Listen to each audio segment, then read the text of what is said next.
ನಮಸ್ತೆ ಪ್ರಿಯ ವೀಕ್ಷಕರೇ, ನಾನು ಡಾಕ್ಟರ್ PK ಪ್ರವೀಣ್ ಬಾಬು, ಆಯುರ್ವೇದ ಮತ್ತು ಮರ್ಮ ಚಿಕಿತ್ಸಾ ತಜ್ಞರು, ಉತ್ತಮ್ ಬಡಾವಣೆ, ಚಿತ್ರದುರ್ಗ ರೋಡ್, ದಾವಣಗೆರೆ. ಇವತ್ತಿನ ವಿಷಯ ಏನಪ್ಪ ಅಂತಂದರೆ ಮೂಲವ್ಯಾಧಿ, ಅದರಲ್ಲೂ ಕೂಡ ರಕ್ತ ಮೂಲವ್ಯಾಧಿ. ಅದು ಯಾಕೆ ಬರುತ್ತೆ, ಏನೆಲ್ಲ ಹಿಂಸೆ ಆಗ್ತದೆ, ಅದೆಲ್ಲದ್ರ ಬಗ್ಗೆ ನಾನು ಆಲ್ರೆಡಿ ವಿಡಿಯೋಗಳನ್ನ ಮಾಡಿದ್ದೇನೆ.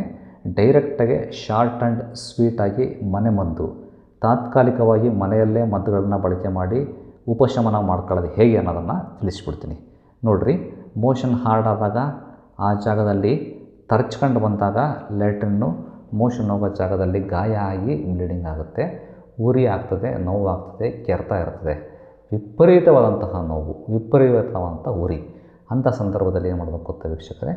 ಸಿಂಪಲ್, ಒಂದು ಮೂಲಂಗಿಯನ್ನು ತಂದು ತುರಿದು ಆ ತುರಿದಿರೋ ಮೂಲಂಗಿಯನ್ನು ಮೊಸರಿನಲ್ಲಿ ಹಾಕಿ ಆ ಮೊಸರು ಮತ್ತು ಮೂಲಂಗಿಯನ್ನು ಬೆಳಗ್ಗೆ ಮತ್ತು ಸಾಯಂಕಾಲ ಸತತವಾಗಿ 5 ದಿವಸ ಮಾಡಿರಿ.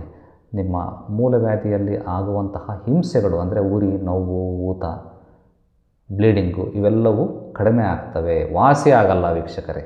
ವಾಸಿ ಆಗಬೇಕು ಅಂತಂದರೆ ಹತ್ತಿರದ ಆಯುರ್ವೇದ ವೈದ್ಯರ ಹತ್ರ ಹೋಗ್ಬಿಟ್ಟು ಆ ಮೂಲವ್ಯಾಧಿಗೆ ಆಗಲಿಕ್ಕೆ ಕಾರಣ ಏನು ಅಂತ ತಿಳ್ಕೊಂಡು ಆ ಕಾರಣಕ್ಕೆ ಚಿಕಿತ್ಸೆಯನ್ನು ಕೊಟ್ಟಾಗ ಶಾಶ್ವತವಾಗಿ ವಿತೌಟ್ ಸರ್ಜರಿ, ಆಪರೇಷನ್ ಇಲ್ಲದೆ ಔಷಧಿಯಲ್ಲಿಯೇ ವಾಸಿ ಮಾಡಲಿಕ್ಕೆ ಅವಕಾಶ ಇದೆ. ತಾತ್ಕಾಲಿಕವಾಗಿ ಬೇಕಾದರೆ ಈ ಮನೆ ಮದ್ದುಗಳನ್ನು ಮಾಡ್ಕೋಬೋದು. ವಿಷಯವನ್ನು ಎಲ್ಲರಿಗೂ ಶೇರ್ ಮಾಡಿ. ಮುಂದಿನ ಸಂಚಿಕೆಯಲ್ಲಿ ಮತ್ತೆ ಭೇಟಿಯಾಗೋಣ. ಧನ್ಯವಾದ.